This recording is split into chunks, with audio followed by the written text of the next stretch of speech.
Hello everyone, just as a reminder for active members for credits towards LMHF Wellness Program Part 2, you must watch the video in its entirety and comment on each video with your name. Once confirmed by LMHF, your comments and name will promptly be removed. So hello everyone, my name is Kelly Cardamone and today we'll be talking about prediabetes and diabetes nutrition. Just to give you a brief background, I am a registered dietitian nutritionist. I also have a degree in exercise science, so I am an ACSM certified exercise physiologist. I am also a certified diabetes care and education specialist.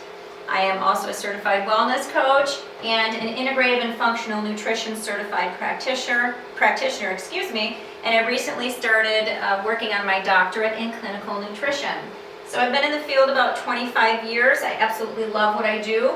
And I work a lot with diabetes. I actually have developed and obtained accreditation for a accredited diabetes program that I am part of. I am the coordinator for the program, and I actually offer the class series. So I've had extensive experience with diabetes, and I truly love working with patients with diabetes because I know firsthand that if they eat healthier and exercise, that they really can manage diabetes. And the reason I decided to talk about pre-diabetes and diabetes is that if someone comes to see me as a patient or client and they have pre-diabetes, the diet approach essentially is the same.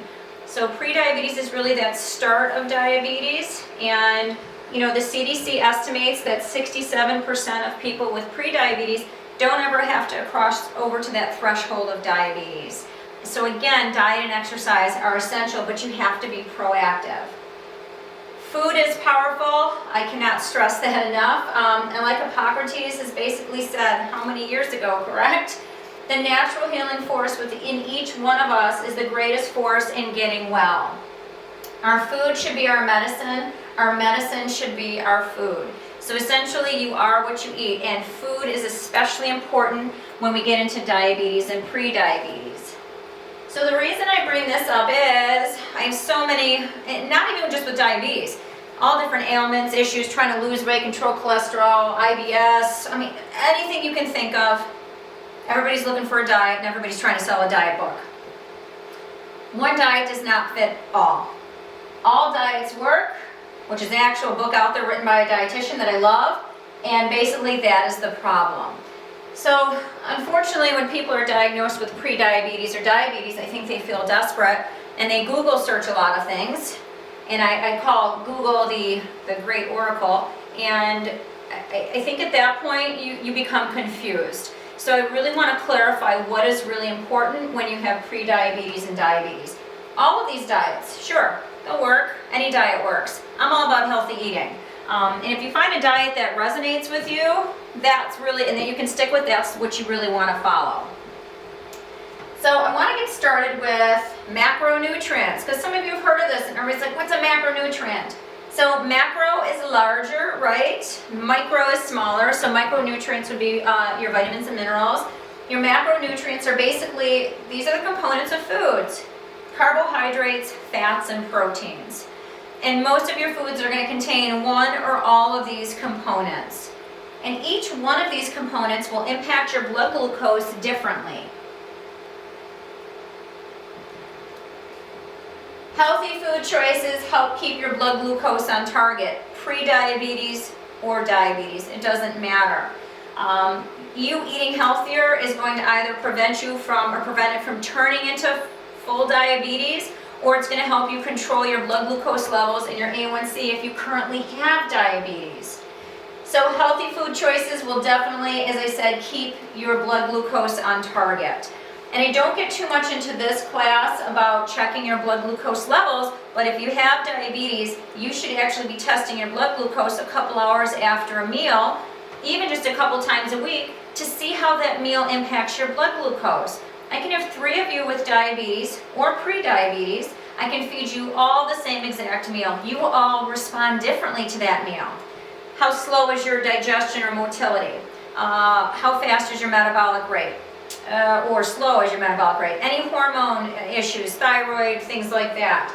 Do you have insulin resistance going on, which most people do that have that pre-diabetes and diabetes? What medications are you on? How much of your pancreas is working? There are so many factors that go in to how your body is going to respond to that meal. So I want to start with the macronutrients, carbohydrates. Now here's the up and down side. Carbohydrates do impact your blood glucose levels, but so if you have diabetes, if you're a person with diabetes or pre-diabetes, you do need to watch your carbohydrate intake. But I wanted to remind you that carbohydrates are the main energy source for your brain and nervous system. So I really, very, very rarely will I recommend that a patient eat little or no carbohydrates. I really just make sure they're balanced carbohydrates and they are healthy. So I know a lot of people go, carbs are bad for you, because you are thinking white pasta, white rice, candy, jelly beans, cookies. You're right, those are carbohydrates.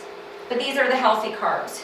Fruits and vegetables, yogurt is probably one of the best ones. Cottage cheese even. Milk, but I'll talk a little bit about milk. Milk is a carbohydrate, but it is pretty high in sugar. Beans, lentils, legumes, potatoes, sweet potatoes, white potatoes, pasta, rice, brown rice, grains. These are all carbohydrates. And if you think about it, that's probably about half of what you eat on a daily basis. So again, it's not bad for you, but we have to watch the amounts. So not all carbs are created equal. So when I say carbs, again, carbohydrates. So not all carbohydrates are created equal. You've got a Snickers bar, M&Ms, and Reese's compared to whole grains, oats, and things like that. You can't compare these two. I should say I'm comparing, but in a sense, this is nutrient dense, healthy, this is not. But they will both impact your blood glucose, but this is going to yield a much better response. So along those lines of carbohydrates, fiber is better. I call fiber cardboard, is what I tell everybody. It goes in one end and out the other. It expands in the stomach. It keeps your intestinal tract healthy. It bulks your stools. It lowers cholesterol. It makes you feel full and satisfied. And it stabilizes blood glucose levels, which is fantastic. So I want to give you an example, and this is one I use in my diabetes classes as well as with my patients or clients. If I have a 4-ounce orange or 4 ounces of orange juice, which has more sugar? So I want you to think about that for a second. Most of you are going to respond, probably 3/4 are going to say the juice, because you know juice is high in sugar. If it is a 4-ounce orange to 4 ounces of orange juice, it is the same amount of sugar, because I'm comparing apples to apples, oranges to oranges. It's 4 ounces to 4 ounces. The difference is that juice is going to raise your blood glucose about 50 points in 15 minutes. That orange will raise your blood glucose 50 points, give or take, but it's going to do it slowly over time instead of like a great big spike in your blood glucose readings. So more fiber is better. It slows down digestion and motility. The only time that I tell patients to watch fiber and not to eat a lot of fiber is if they are someone who is diabetic or not, but they have gastroparesis. And that is slow motility, and you have to be careful with having a lot of fiber because it slows down that motility even more so. So my rule is when you're looking at a food label to have 3 grams or more per serving on that food label. So more fiber is better, 3 grams or more. So picking the whole grain pasta, rices, cereal, lentil pastas are a great choice. Higher protein, higher fiber. You want to aim for 5 to 7 servings of fruits and vegetables. If you were able to get 5 to 7 servings of fruits and vegetables per day, you would get most all of your fiber, because you're supposed to get about 25 to 30 grams per day. Insoluble and soluble fiber are both important, and you will get them from eating beans, lentils, legumes, and fruits and vegetables. So you don't have to worry about so much of those. Most labels are not going to discern between the two. It's just going to say total fiber on there. But some things like Kashi bars, they actually do identify, or Kashi products will identify if it's soluble or insoluble. And the bottom line is if we're eating more fiber, you have to increase your water intake.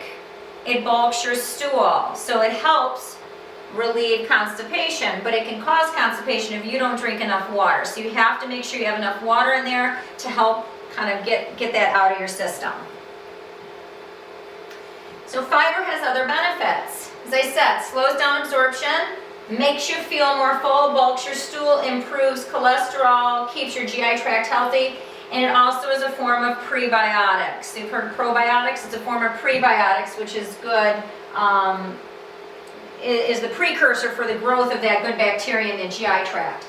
The other thing I want to stress is that we call it the gut-brain connection. They now call your GI system, gastrointestinal system, is your second brain. These two are connected.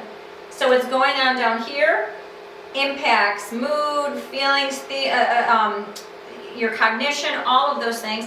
But what's going on up here can also impact GI issues. So if you're somebody with irritable bowel syndrome and you're under a lot of stress, you don't sleep well, that can exacerbate symptoms. So these two are really connected. And that is why I say food is medicine. You are definitely what you eat, and fiber can help all of that. So try to make sure you find things with more fiber in them. Now, carbohydrates, big umbrella, right? Within that, we're looking at more fiber, whole grains, as I said, fruits and vegetables, and less sugar is the goal. Carbohydrates are going to raise blood glucose levels. But now if you have a carbohydrate that has a lot of sugar in it, it's going to bring it up even faster and even quicker. I have a lot of patients with prediabetes, diabetes that only look at sugar on the label, and I say that's bad, that's really not the right way to do it. Or I have some people that only look at the carbohydrates, and that's not right either. You really need to look at carbs, fiber, and sugar. So, natural versus added, your body does not know the difference. Your body does not say, hey, I'm going to have, this orange that is natural sugar, and that I'm not going to raise your blood glucose as much as if I have something that has added sugar. Now granted, I mentioned fiber there, but the point is sugar is sugar. If it's in the orange juice versus if it's pop, versus if it's candy, versus if it's coming from that fruit, sugar is sugar. And your body doesn't really know the difference when you are someone with diabetes or prediabetes. It raises blood glucose levels. So, what natural means, it naturally occurs in the food as it's grown or from Mother Nature. Added is what we add to it. For instance, milk has 12 grams of sugar. An 8-ounce glass of milk will raise your blood glucose the same as a 4-ounce glass of juice. So if you're someone sitting there and you're saying, well, I drink a lot of milk and I have diabetes or I have pre-diabetes or gestational diabetes, and yes, milk has benefits to it, right? Calcium and potassium and phosphorus and protein, vitamin D, but the bottom line is it has 12 grams of sugar.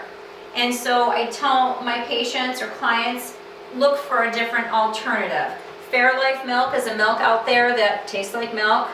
It is lactose free, but it is less sugar, and it has a little bit, it actually has more protein and half the amount of sugar because they ultra filter it.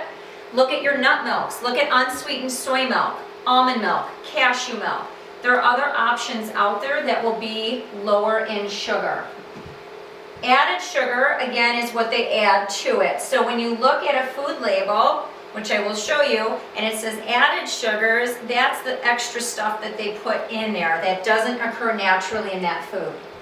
So sugar is going to raise your blood glucose level, regardless if it's natural or not, it's going to raise your blood glucose levels. We get into these non-nutritive sweeteners. There's Equal and Splenda and Stevia and monk fruit. There's a lot of options out there.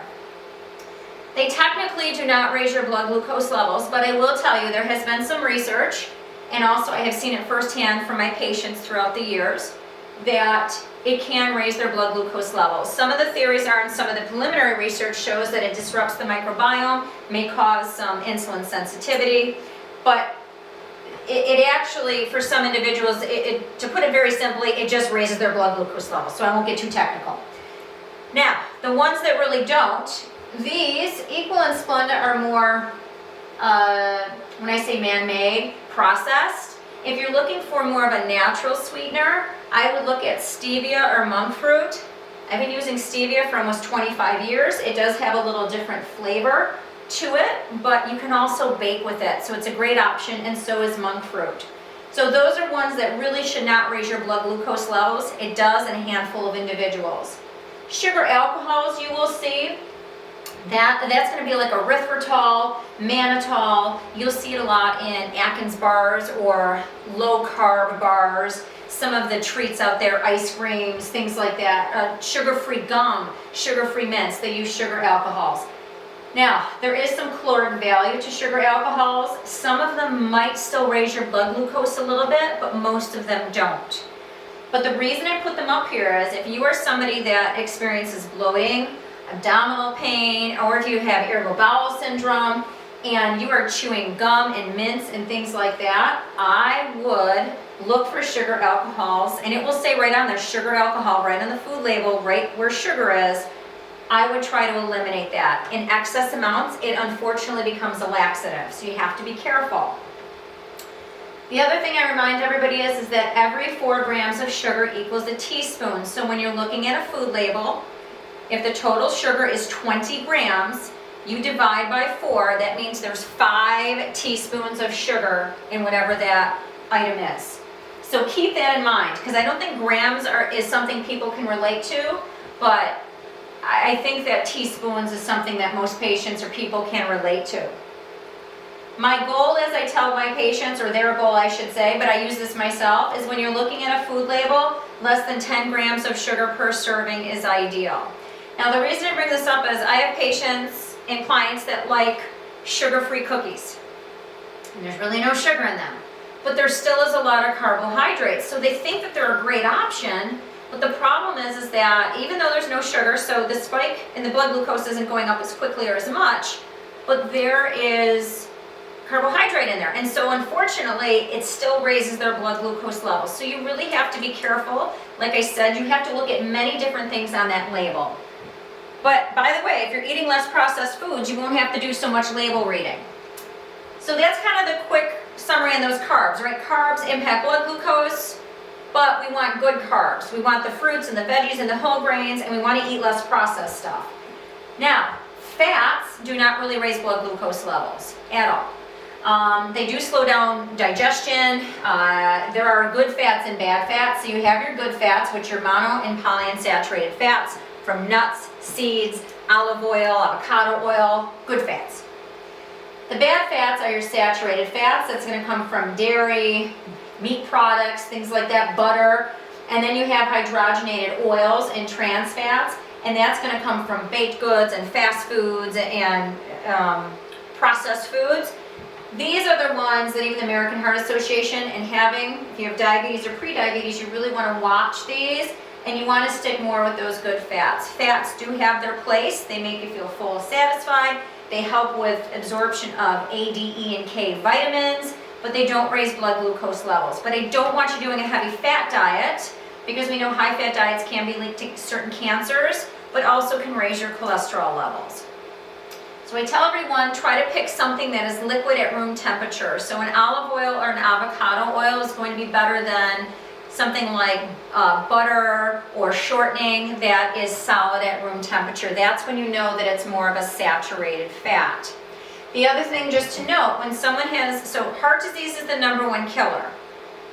When you have diabetes, unfortunately, it puts you at 2 to 3 times greater risk for heart attack and stroke. So you have to make sure you are watching your fat intake, getting those veggies in, whole grains, lots of fiber, keeping your weight in check, and exercising. Really, all of that is extremely important. These are those fat-soluble vitamins. It doesn't raise blood glucose. My rule is if you have diabetes or pre-diabetes, you want 3.5 grams of saturated fat or less. That will kind of limit the unhealthy foods that you're eating.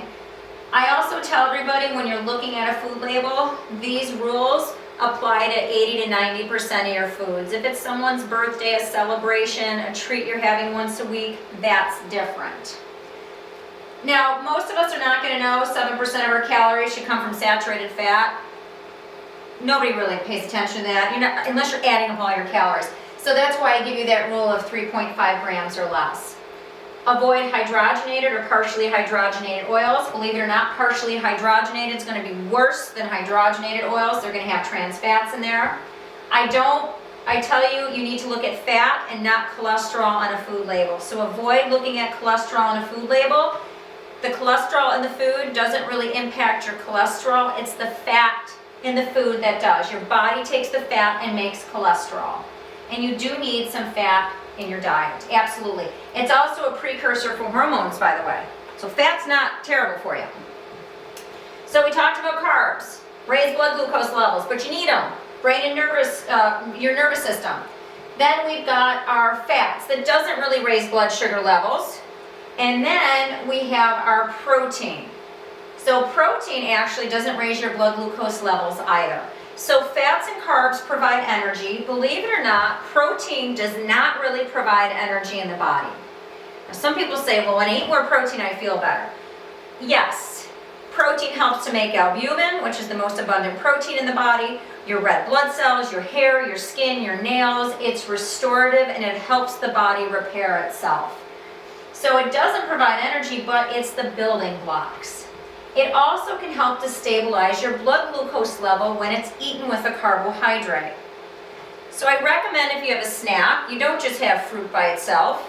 You don't just have crackers by themselves. Have crackers with low-fat cheese. Have it with a little peanut butter. Have your cottage cheese with some fruit, meaning or fruit with cottage cheese. You try to have protein at every single meal because it helps to stabilize blood glucose levels. It also helps to keep you full. And there are plenty of vegetarian versus non-vegetarian options. So beans and lentils and legumes are going to be vegetarian options for protein, but they do also count as a carbohydrate. So as I said in the beginning, some foods are a mix, right? They're not just going to be full-on protein, like a lean chicken breast. They're going to be a mix of the proteins, fats, and carbs. But when you're looking at non-vegetarian protein sources, leaner is better.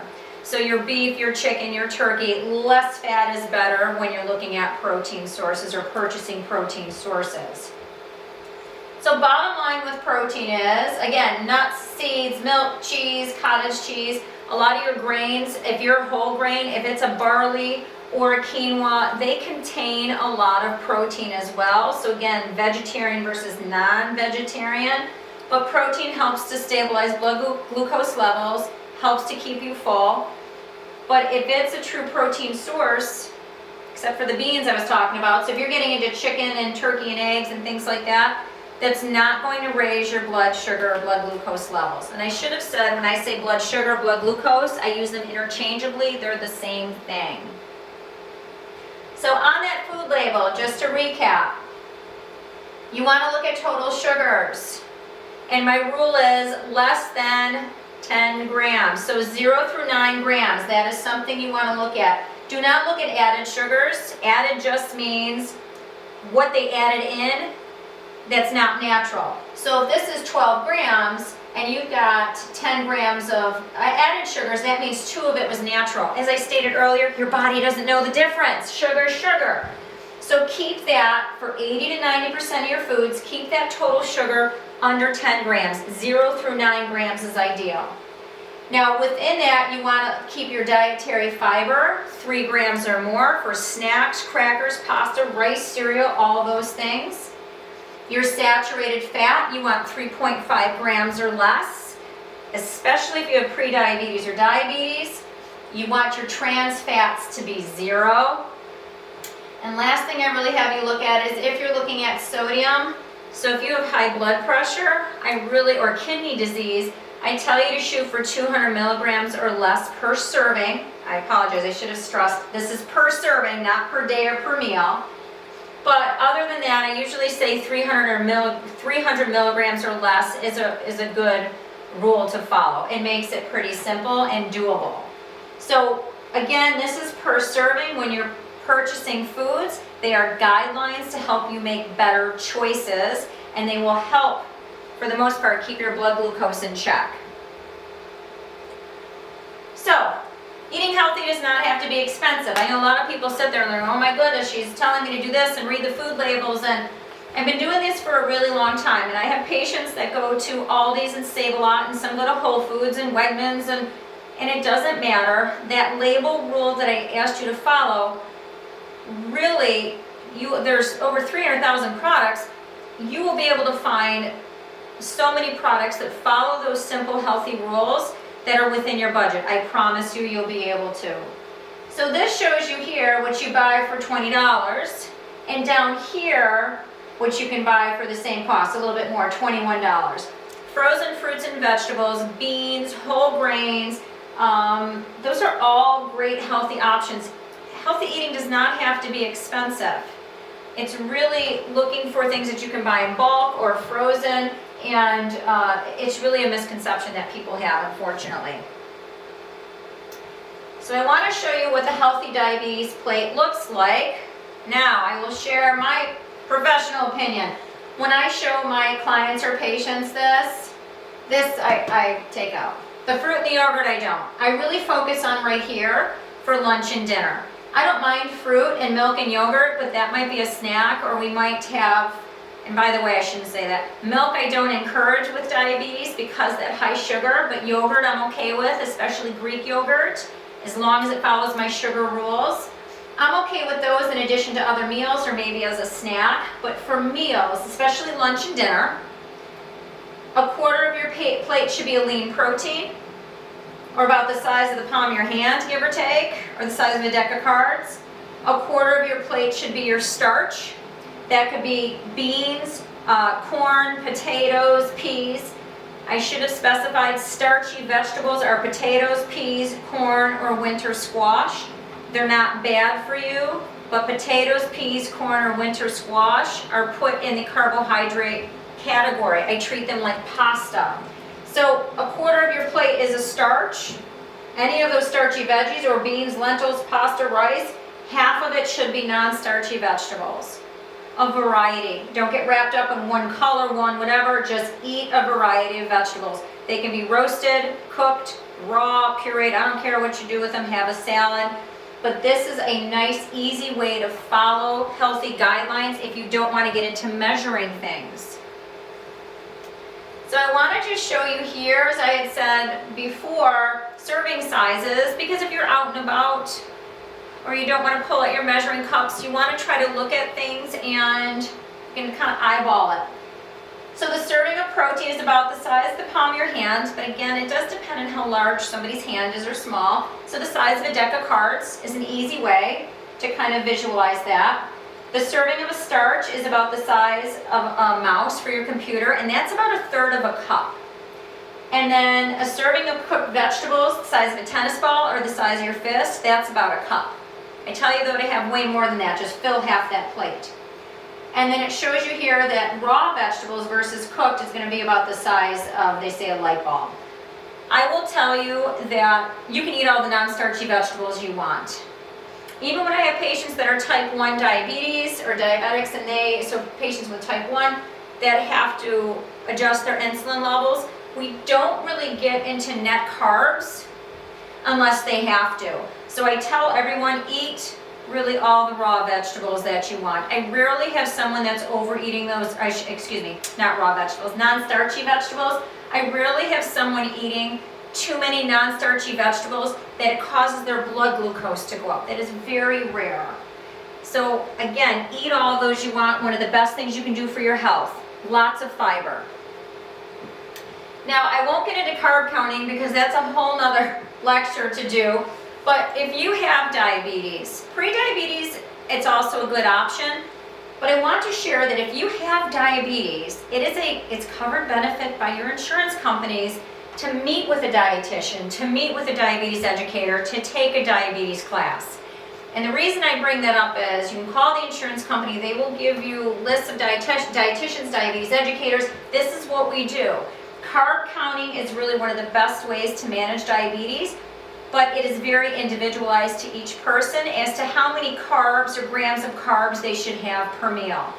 Right now, if you are just getting started or thinking about this or pre-diabetes, I tell you to try to have about the same amount of carbohydrate at each meal. So don't sit down at breakfast, have an egg that's protein with non-starchy veggies, so no carbs. At lunch, have a salad with chicken, no carbs. And then at dinner, have 3 or 4 cups of pasta with red sauce and a couple meatballs. You've eaten no carbs, and then you've eaten tons of carbs. Try to space it out. Have some fruit with your breakfast, or have some oatmeal with maybe your eggs. At lunchtime, maybe add some fruit on the side, or have some crackers or whole wheat grains in there. So that's another great option.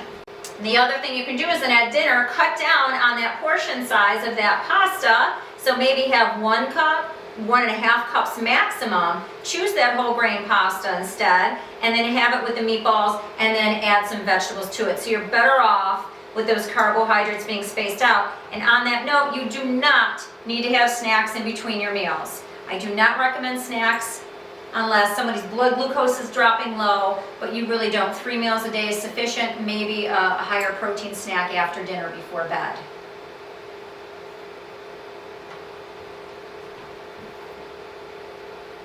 So, some more tips for healthy eating, just to keep in mind. Eat at least 3 meals a day, as I just mentioned.